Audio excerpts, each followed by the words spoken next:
One of the things I miss about video stores is actually having something to look forward to.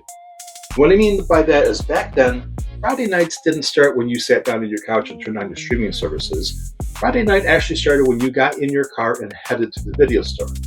Matter of fact, sometimes the trip to the video store was almost as much fun as the movie itself. But after a long week of work or school or errands or whatever else life had thrown at you, there was something satisfying about knowing the weekend was finally here and the first stop was going to be the video store. Now, if you grew up during that era, you know exactly what happened the second you walked through those front doors. You headed straight over for the new release wall. Didn't matter if it was VHS or DVD, or for those who remember, beta tapes, but the new release wall was where the excitement was. I mean, you've been hearing about a movie all week long. Maybe your friends had seen it. Maybe somebody at work wouldn't stop talking about it. And now, you're finally there hoping a copy was waiting for you. Of course, a lot of the times, it wasn't. I can't tell you how many times I walked up to the shelf and found nothing but empty display boxes staring back at me. I don't know why we all did this, but we'd still pick up the box, read it, look at the shelf, somehow hoping there was going to be a copy magically appearing behind it, but we all did that. But what's funny is that younger people don't realize this, but sometimes in some stores, the box wasn't actually the movie. You'd grab the empty display box and bring it up to the front counter, and then the employee would disappear behind that desk and come back with the actual tape or disc. Looking back, it's actually kind of fun that we all accepted that system without question. And we were basically carrying around a cardboard promise that hopefully the movie was still available. And when it wasn't there, night wasn't necessarily over. I can't tell you how many times I drove to one video store, struck out, got back in my car, and headed to another video store. And sometimes another video store after that, looking for one movie. Today, people get annoyed if something doesn't load in 5 seconds. Back then, we'd drive halfway across town chasing a movie, and somehow, thought nothing of it. Sometimes I'd even hang around the store for a while, hoping somebody might return a copy.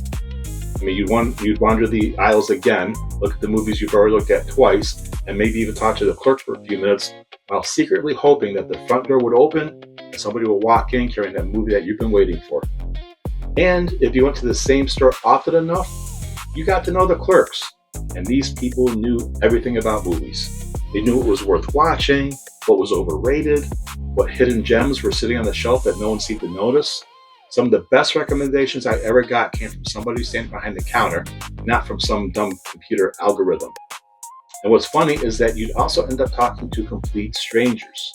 It sounds strange now, but it happened all the time back then. I mean, you'd be looking at a movie and somebody else would be looking at the exact same movie. Before you know it, you're having a conversation. Hey, have you seen this? Is this any good? No, I heard it wasn't that great. At the time, you didn't know the person's name and you would probably never see them again. But for a few minutes, you were both there for the same reason. But looking back, video stores weren't just places where people rented movies. They were places where people talked about movies.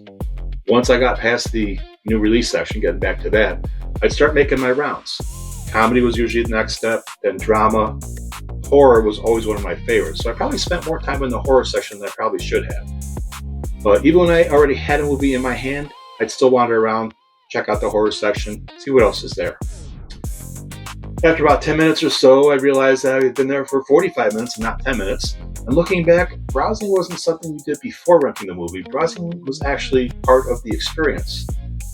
Let's be honest, we've all rented a movie based entirely on the cover art. Sometimes that worked out great. Other times it became painfully obvious the best thing about that movie was the artwork on the cover. Then there was the international section. Forgot about that. Looking back, it was usually one of the quietest corners in the store. What's funny is that today, Netflix practically thrives on international movies and series, but back then, most people barely gave it the section a glance.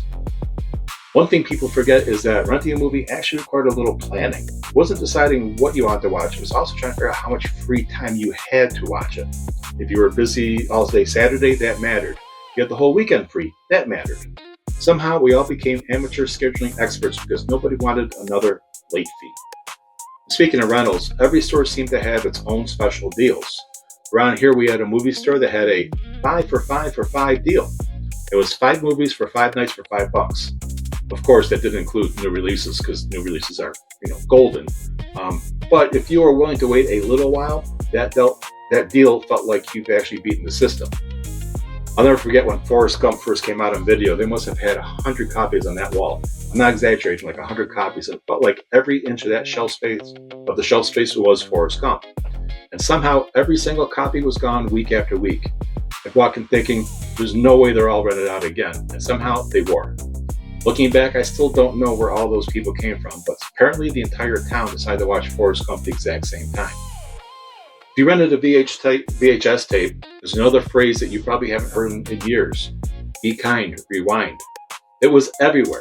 Stickers on the tapes, stickers on the cases, signs on the walls, because nothing was more disappointing than finally getting home, putting in your movie, and discovering that the last person who rented it had apparently decided rewinding was somebody else's problem.